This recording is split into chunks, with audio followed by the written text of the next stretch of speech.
Hi, my hair's really tufty today. I just thought I'd warn you before getting into it. Look at these little bits here. They should cheer you up.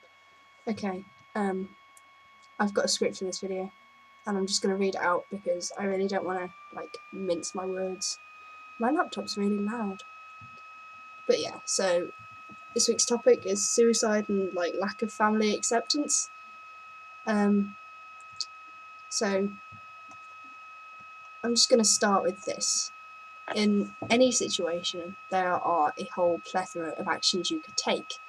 We might as well face that suicide is constantly among them, but I doubt that when choosing what cereal to have in the morning, you think that you can't possibly make this decision and want to remove the stress of it by killing yourself. And that's not to trivialise the issue, it's just, it's always there, it's always an option, and to put it in context, you have to put it in all situations. That was just an example.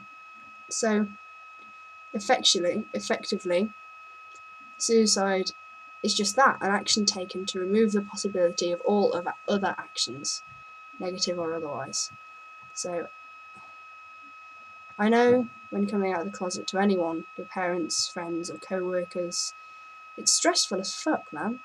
I know when I came out, I was somewhere between hysterical and dead. I just sort of blurted it out and ran away, posted a note on Facebook, and then immediately signed off halfway through, about 5 times before actually posting it. Then I went and read Harry Potter, which clearly is a reasonable thing to do after taking a defining step in your life.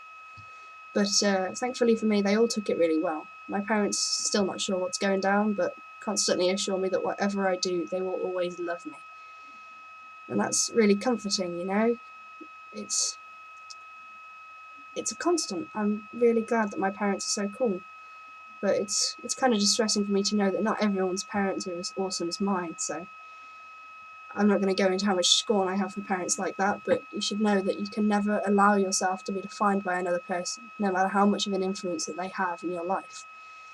Because you are your own person, and you should make your decisions based first and foremost off your own opinions and thoughts. I'm not saying don't take into account other people, because you totally should, but put yourself first when you need to. Sometimes it's hard to know when you need to, sometimes it's easy, but you need to learn that for yourself. I'm not really sure where I'm going with all this. I'm just trying to apply reason and rational thought. It's kind of impossible when all you really want to do is die. It's pretty much impossible, actually. I know the feeling of fuck everything, nobody needs me, and they'd all be better off without me. I know it a little too well for my comfort.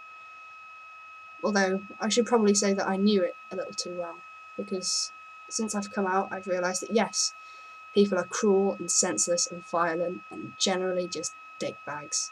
But at the same time, they can be so selfless and caring and loving, and those lovely people you will undoubtedly meet are the reason you need to keep going.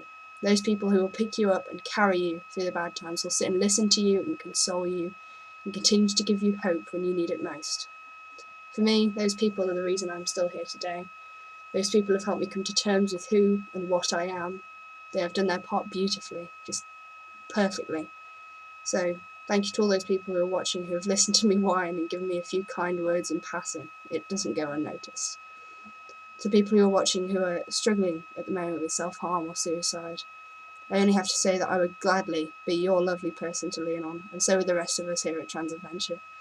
You should know that even when it seems like nobody is there, if you reach out, there will always be someone for you.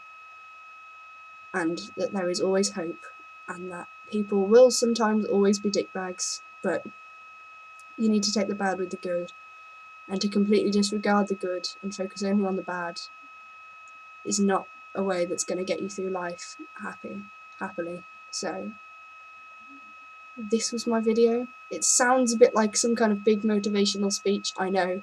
I'm not very good. I can do serious business writing, and I can do this is hilarious as fuck writing. I'm not very good at mixing them up, so I think it lent a little bit more to serious business. But yeah, everyone, we are here to help, and we're going to continue to be here for as long as we can. And if you need any one of us, you know where to find us. And I'm sure there are a whole range of other people who will be there for you too.